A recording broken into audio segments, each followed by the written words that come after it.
there a world where we can have like dispatch riders around these parks and just, whenever items come in, we're able to pick up from parks, Chisco, Boniways, and just deliver it to wherever it is. And then, how are we going to reach customers? Then the go-to was Instagram. Like most businesses are on Instagram, food businesses, e-commerce, people selling shoes, clothes, jewelries and all that. And then, the patronage, like it increased, and people kept on like looking for delivery services to do things. People started cooking at homes, people started selling from wherever they were. Those that had their 9 to 5 carried the things they were selling into their offices. So if they wanted to deliver, they could just like reach out, you come and pick up from the office, gets delivered to the customers. And then it became a necessity during COVID. Everyone now had to find a logistics company because the government will allow you to move around to dispatch their goods. So it went from like luxury, sort of, to being a necessity. We see immediately Jumia Food was exiting the market. We saw the introduction of Bolt. We saw the introduction of Uber. Right? Just imagine that succession, that immediate action. Jumia was leaving the market, and Bolt, Uber got in the market. Then we had Chowder get in the market. And that got me thinking. We have not seen in the logistics space, especially for the last mile food delivery, a first mover advantage. We are very grateful to Jumia, like, for sacrificing themselves, for putting us in this class. They paid the school fees for many of us to learn, and we've been able to see and evolve. Payments became better, delivery systems became stronger, things became more reliable.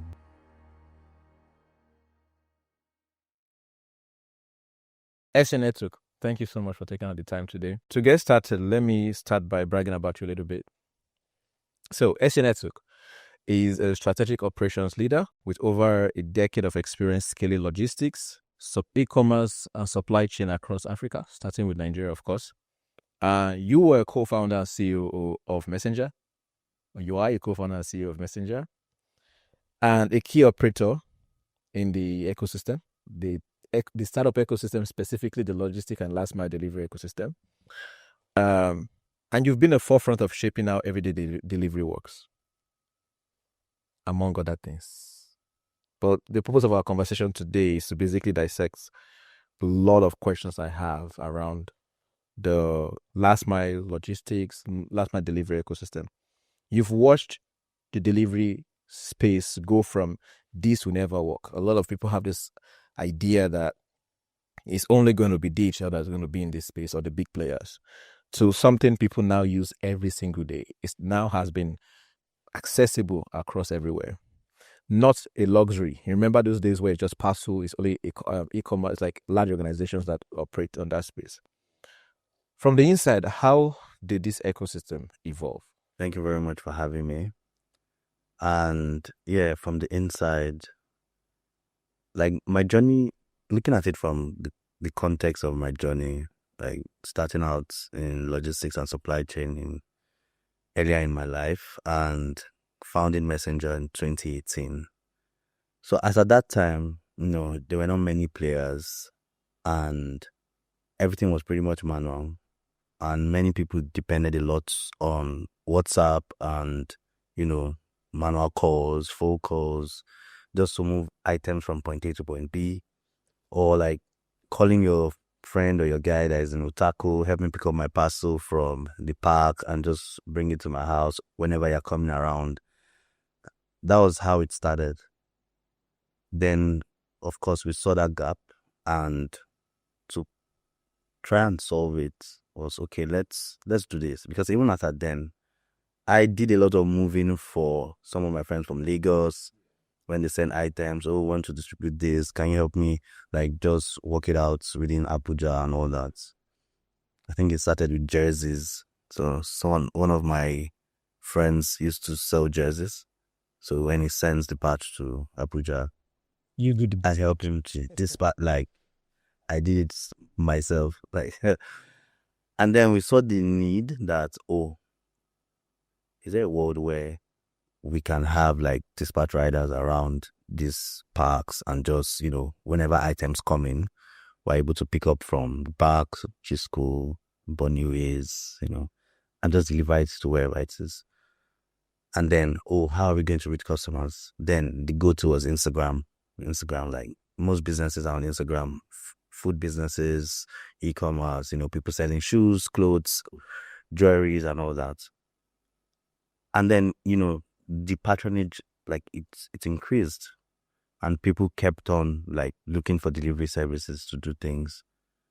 People started cooking at homes. People started selling from wherever they were. Those that had their 9 to 5 carried the things they were selling into their offices. So if they wanted to deliver, they could just like reach out, come and pick up from the office, gets delivered to the customers.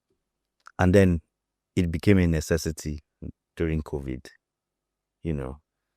Everyone now had to find a logistics company because the government will allow you to move around to dispatch their goods. So it went from like luxury, sort of, to being a necessity.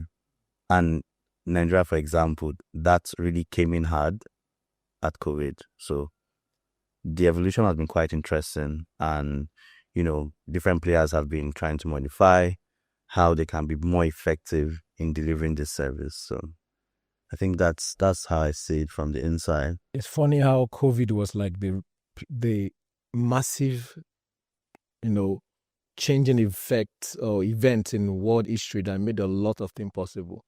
When we look back, we can see how the ecosystem has evolved.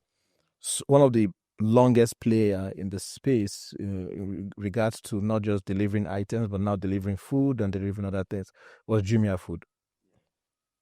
And Jumia Food, like an offshoot of Jumia, the Jumia platform. And we see that in a couple of years, like I think like 4 or 5 years ago, I think 3 or 4 years, 2013, 2023, Jumia 2023, yes, December, Jumia ended their food delivery. Now, just in context, there's a lot of delivery. There's last mile delivery. There's point to point delivery. There's first mile. There's a lot of delivery. Cargo shipments and and then everyone that's played in those, that's like, we know cargo is very successful because it's you pick from here. You have partners that you pick from and you deliver to. But one of the the segment in the industry that I really care about, added to the hyperlocal logistics and point to point, basically like what Jumia Food was. And we see immediately Jumia Food was exiting the market. We saw the introduction of boats. We saw the introduction of Uber. Right? Just imagine that succession, that immediate action. Jumia was leaving the market, and both Uber got in the market. Then we had Chowder getting in the market. I think Chowder was even before then. Then we had Chowder expand to Abuja at the time, or announce the expansion to Abuja at the time, and that got me thinking. We have not seen in the logistics space, especially for the last mile food delivery, a first mover advantage. I think how we look at it, Africa is generally very untapped, and there's a lot of learnings going on presently in every sector, every industry.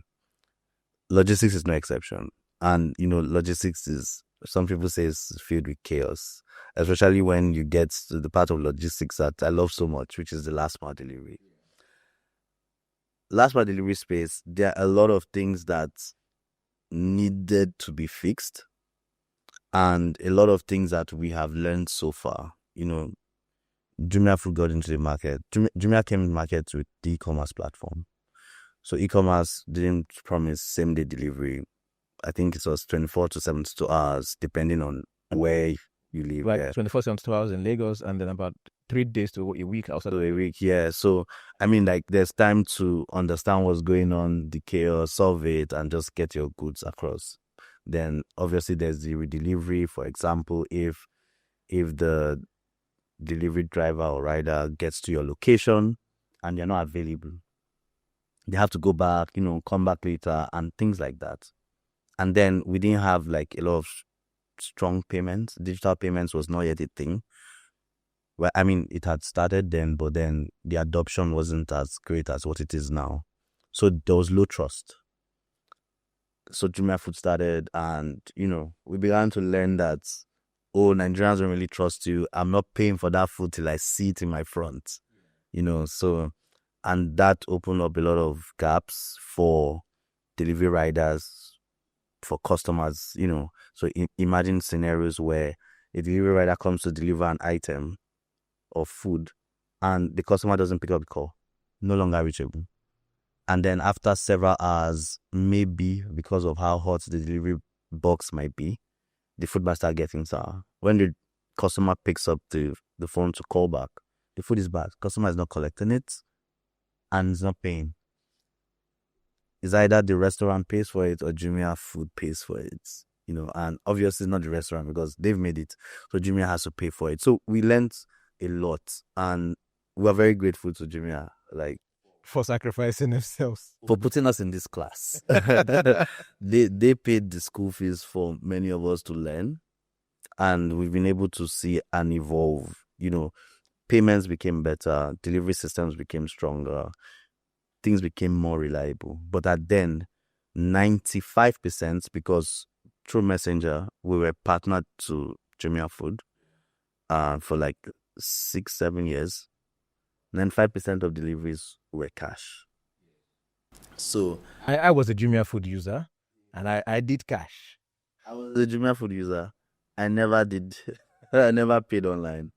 Do you understand? So, like, when I see the rider, I pay because there's this, of course, lack of trust again.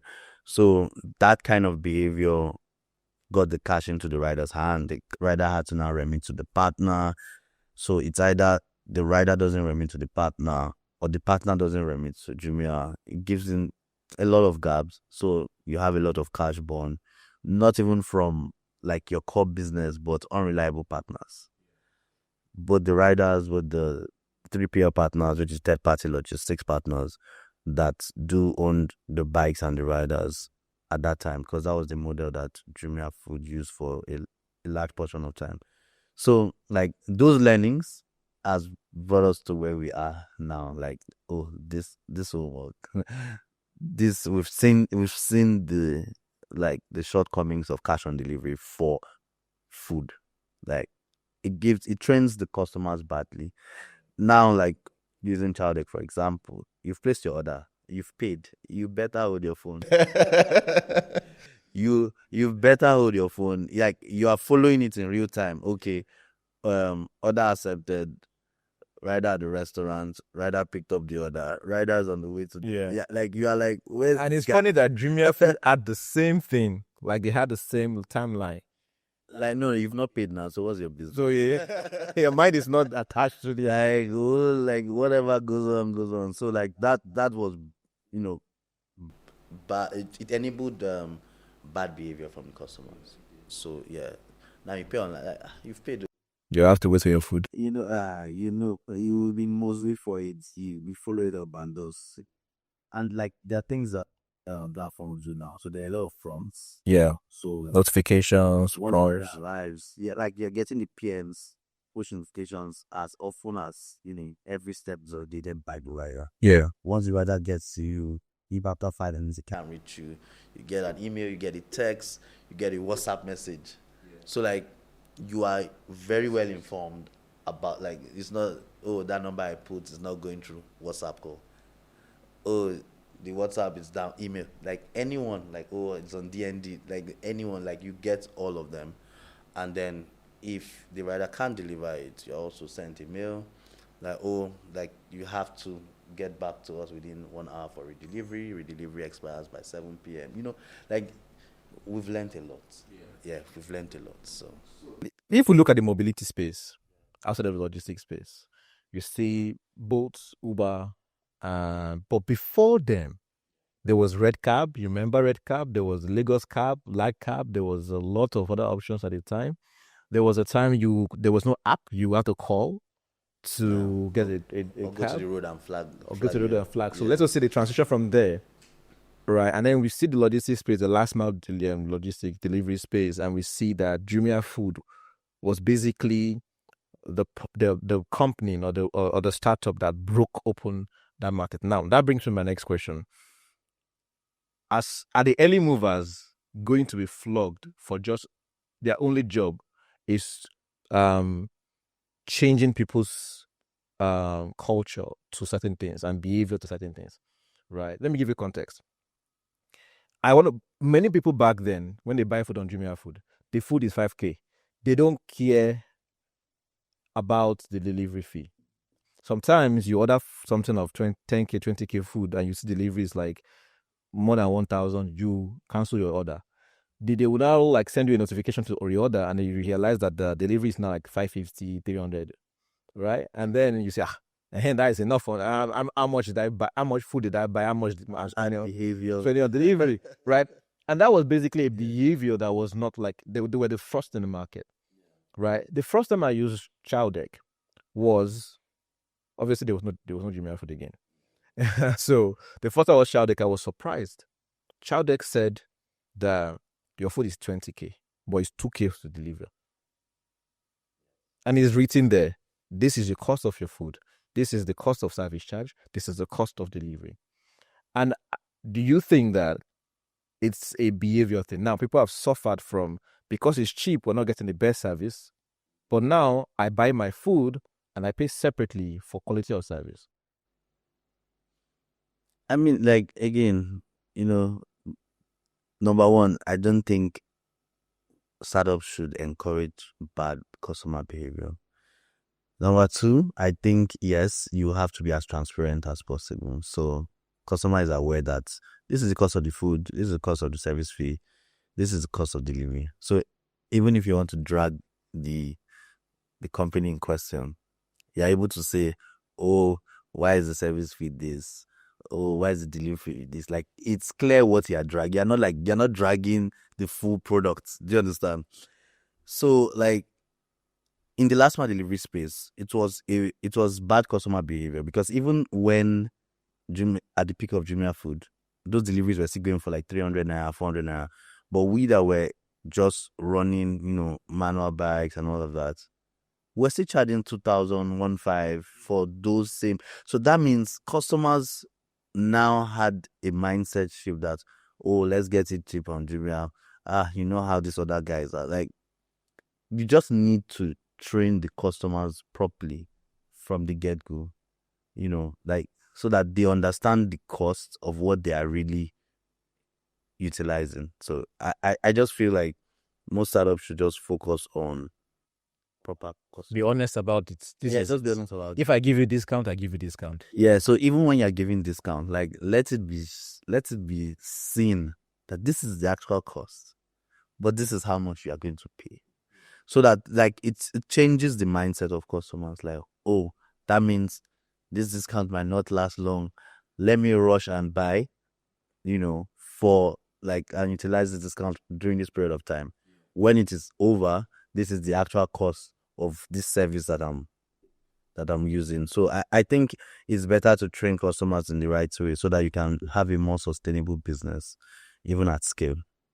So that's like one of the things that we have learned from, our class teacher, Jumia Food. Yeah.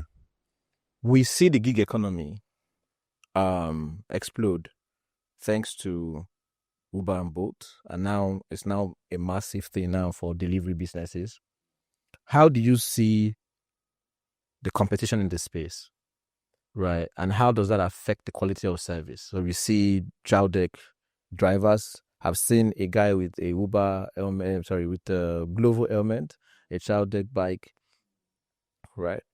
How do you see, is it a healthy competition, and is it helping the ecosystem develop properly? And how do you see a competition landscape like? Is it like a race to the bottom in terms of pricing, or everyone is playing on different levels of advantages? So I see it as, first, I think it's healthy competition, right? And we're able to connect underemployed and unemployed youths in Nigeria and Africa to sustainable earnings. So like for a large amount of time, you have the top 10% in country. They have their money. They keep their money to themselves. They want to go through some services, and they don't have the way to use it, right?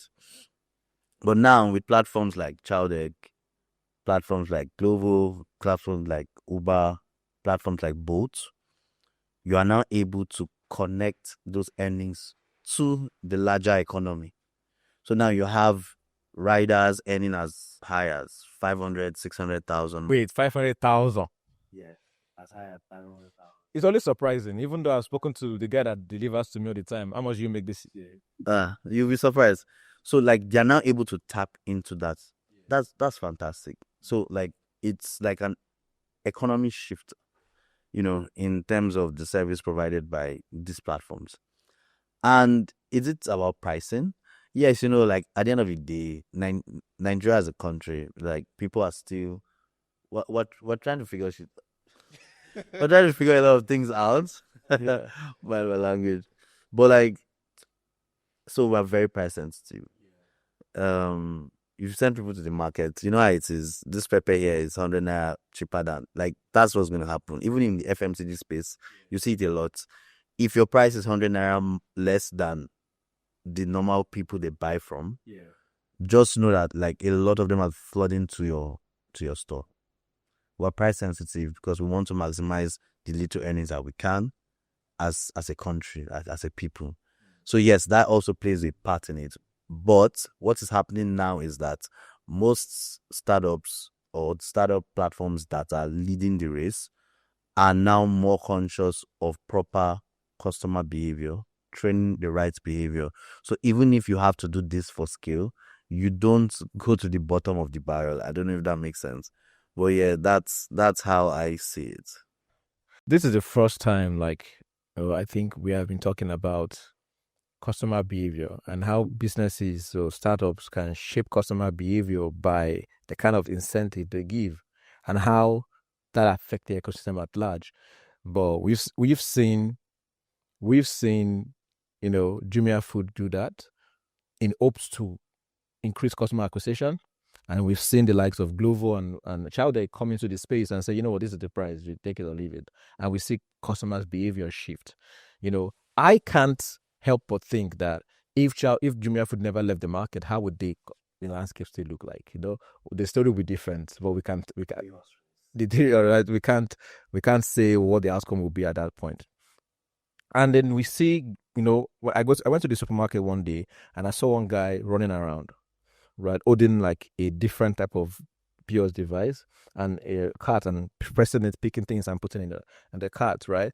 And I remember, like, I ran a logistic company as well in the past. I remember we had staff that did that, right, in Ebano across the Abuja, and all people need to do is make orders. And that became a thing during COVID, right? We made some money from that. That became a thing during COVID.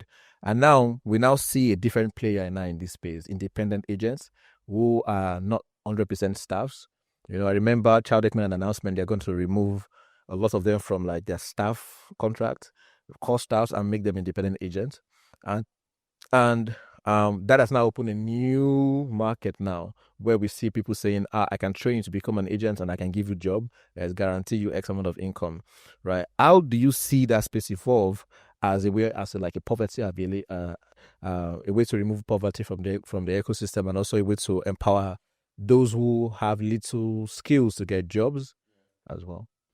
I mean, for a long time in Nigeria, there has been a disconnect between productivity and earnings, and that's one of the things that platforms have come to correct in a way. So like, there's always like, how do we pay you for, like, why should we pay you a certain amount of money, and how should we consider the KPIs for these earnings? So going from the rider point of view, like, riders are paid per order. So they understand how money is being made. This is not like, oh, sit down for 30 days and collect this amount. No, you can earn what people earn in 30 days in 2 days if you're committed to it. Like, you could see that from the last Black Friday at Chowdeck, a rider earned 205,000 during Black Friday. So One day. across The weekend. yeah, across the weekend, so Friday to Monday. So that's what people like. People sit down in offices for less across 30 days. So now, like, there's now a connection between your productivity and your earnings. So back to the independent agents, type of, like, obviously, like, what are you doing? Oh, come and earn. The more orders that you get to accept, the higher you earn. Yeah. So there's a connection. Like, you're not just paid for existing, you know. And I think that's the culture shift that Nigerians need, when all, like, I need to do X amount of work to earn this. Once we can connect those dots, I think that will be like an indicator to us moving forward as an economy. Looking at where we've come from, and where we are going to, you know, the ecosystem has like really, really improved. Right now, there was a time we had a security guard, and he said that he wants to increase his salary. We increased his salary multiple times that year, but it became to a point that we felt he could do more. And said, you know what, I think it's best for us to get to a bike. And because the people that were running logistics at the time were making like 250K, 300K. And for us to pay him 250K at the time, it was looking like an impossible task. Why? So, and it's best for us to contribute money and give you a bike, and that we've set you for life. And then we see this independent agent situation as like, now I speak to people like, hey, have you seen this thing? Can you reach out to Child Deck and see how you can be a...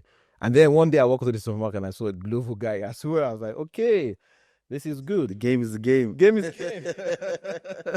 Right now, I would not be surprised to see one guy wearing Child Deck face cap, Glovo t-shirt, carrying the two devices and running around the supermarket. you know, and so that brings me to the next question: is we see these, when we did my logistics platform, the biggest problem we had, one of the biggest problem we had was, at 2 p.m. Uber pays higher because of and then that is because of the surge, and then all of a sudden we don't have riders on our platform because we're keeping price the same. There's no surge on the platform, and then Riders be like, you guys are not ready. You guys are not ready. They reach out to customer support and say, if you guys increase the price small, we'll do the order. Because we are seeing a lot of alerts and we can't, I'm muting your alerts at this point. So how do we see that you've played in this space longer than I have, and how do you see that in reality? Now, from the driver's side, you could defend it, right? So on the two sides, how do you see that play out? So, like, from the platform side, I mean, like, you need to answer the question. You're going to have orders between 12 and 2 p.m. Yeah. Why should delivery riders pick your platform to work at that time? It's a simple question that you need to answer. So, like, answer it. And yeah, so it's gig work. Yeah. No loyalty anyway. Yeah, they are paid for the gig. What's the gig between the time? Oh, if I'm with boats, you're gonna earn like 5 times more. Why am I staying here? Why am I staying with Chowdeck? Why am I staying with Global? Why am I staying with Uber? So at the end of the day, you just have to balance it out. So, like, again, the game is the game. If for instance, between you realize that between 12 and 2 p.m. you always have rider shortage, you have to do something about it. And most times it is a price issue.